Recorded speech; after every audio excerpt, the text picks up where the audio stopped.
Restivius is the host to 5 brand new North American servers, with active non-playing staff and a rapidly growing player base. This server is catered towards the players. The link for their Discord will be in the description. Hello and welcome back to another video. In today's video I'm going to be doing a new series called Play Like a Pro. In this series I'm going to be taking gameplay from popular YouTubers or streamers, analysing that gameplay and telling you what I think is going through their heads. I'll be taking an in-depth look into their quick decision making as well as instinctual actions. The purpose of this video is to help you guys get an insight to the minds of greater players, and hopefully you can improve your PvP skills along the way. A lot of people complain about aim training 24/7 and still not seeing many results in real servers. That's because half of a battle isn't actually about your aim, but also about the decisions and movement that you do around your aim. A while ago I posted this tweet to ask people for permission if I could use their PvP clips, and Tacularr was the first to respond, so I thought I'd do his channel first. Tacularr's YouTube will be in the description, so if you like what you see in this video, be sure to go check him out. A quick disclaimer is I don't know exactly what he's thinking, but I'm going to do my best to try and understand what he's thinking based on the actions and movement that he does. Also keep in mind that a lot of the things he does will be instinctual because he has over 10,000 hours, but it's still something that you can try to actively mimic if you're not at that level. Here's a clip of him counter-raiding with a custom.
I just killed them all.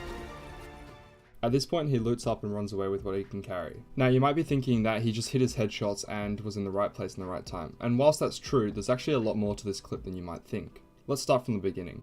The first thing you'll notice before he even knows how many enemies he's versing or where they are is he hugs the wall. The reason is because he knows that they're doing a raid, so they likely have AKs. So the only way he wins this fight is as if he's as close as possible, because after all the custom has extremely high DPS, though it has a lot of aim cone if you're shooting from medium range. Then this next part was really clever. He lets the first guy live. The reason is because he's banking on the fact that there's going to be more people inside the base, which means he'll be able to spray down multiple targets. Not only that, but because the first guy runs away, the other teammates have a false sense of security in that general area, and they won't be expecting anyone to come from a place that their friend has just walked out to. This is an extremely rare scenario in Rust, however you see it all the time in pro CSGO matches where they leave a player alive so that they can get 2 kills instead of 1. Here's an example. You see here Pasha in a 1v2 scenario, so he creeps up behind one of the enemies and easily kills the second one, because why would the second enemy be looking at his own teammate? He expects him to be covering that location, which is exactly what Tacularr's mimicked in Rust. So now he's done a chunk of damage, however he's left on 15 HP. So what he does here is he opens the wall to give himself a little bit of extra cover.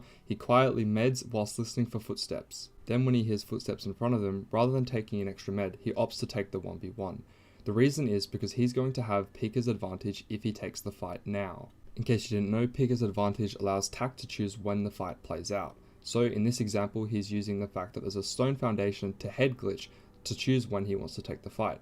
The reason this is so crucial is because he's versing a person with an AK. If Tac decides to duck, then the AK man has to reset his spray every single time Tac re-peeks his head. Or he can beam into Tac's position like a bot, and Tac can just reposition and re-peek when he runs out of ammo. Either way is an advantage for Tac. And as you can see in this example, the enemy is seriously struggling to keep up with Tac's head as it keeps bopping up and down in front of the stone foundation, ultimately resulting in his death. And then after Tac meds up a little bit, he knows he needs to take the fight to them, because if he waits too long, the enemies could get picked up or respawn. So he pushes around the corner to get 2 quick kills. He then picks up the LR because his custom's out of ammo and the LR does more damage. Tak has just dropped 2 of the enemy players. This puts the enemy team into a panic because they know if they wait too long, Tak's going to be able to gear up with full metal and LR as well as get to full HP.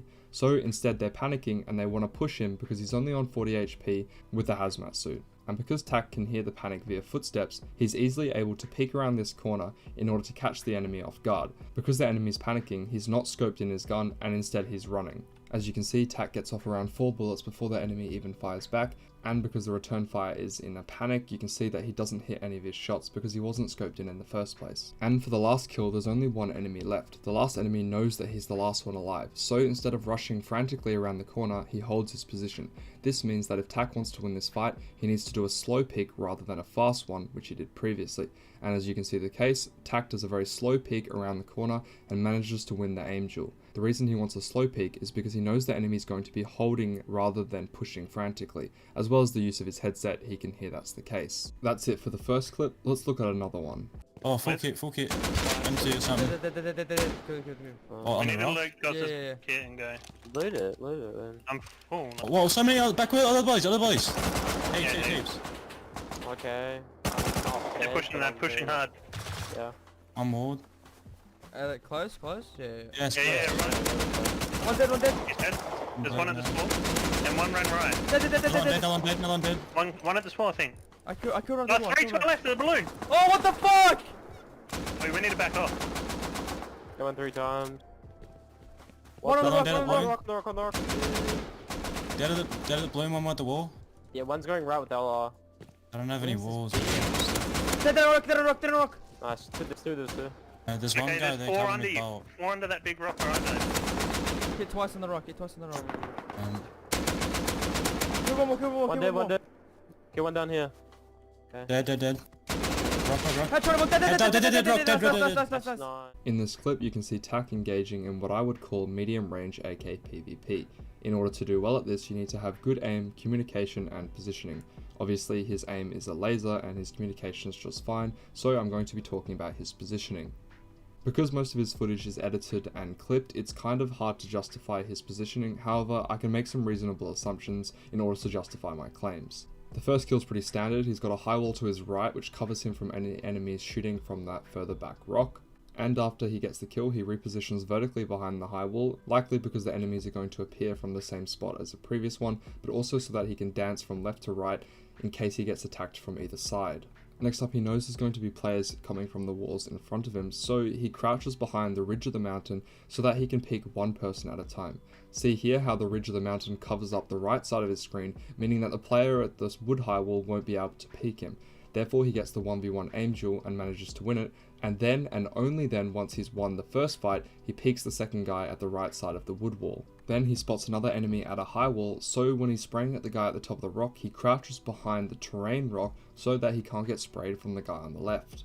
And again, as he's spraying here, he uses the steep slope of the mountain to cover himself from the left.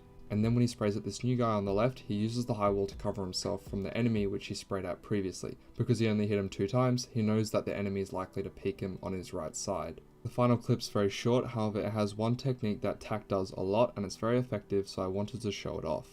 I say full kit. On the building I was at. He's on the roof. Okay, yeah, there's gonna be 2. One dead. And he's about to pick it. You ready? Dead. Nice. In case you missed it, right before Tak absolutely lasered those 2 people, he did something called Jiggle Peeking. Jiggle Peeking is the action of rapidly clicking your A and D keys in order to peek around a corner. Also known as shoulder peeking, it allows you to check corners and bait out enemy shots. If you jiggle peek around a corner and an enemy fires first, you can either retreat and take cover, or you can bait out the first couple of bullets and then continue to fire back. In the first instance, he's just doing it to check to see if anyone's holding the window. If they were, they'd probably shoot back before Tak did, but because no one returns fire, it allows him to get a clean spray off on one of the enemies. In the second instance, he does it to check to see if the guy inside of the building will shoot first, but because he doesn't, Tak is able to swing around. Had he shot first, Tak could have pulled back, and baiting out the enemy's shots, his friend in front of him could have finished off the job. Either way, it would have worked out better for Tak, so it goes to show how effective jiggle peeking can be if used correctly. That concludes the first episode of Play Like a Pro. Thanks again so much to Tacularr for letting me use your clips. Of course, you guys should all go check out his channel. He has some insane PvP content, which I'm sure you guys will all love. Let me know who you guys want to see in the next episode, and if I can get permission from them, I'll be sure to use their clips. Let me know what you thought of this style of video and if I should focus on creating more as soon as possible. It was heaps of fun picking apart content that I could analyze, and I'm really happy with the product. As always, thank you so much for watching, and I'll see you in the next one.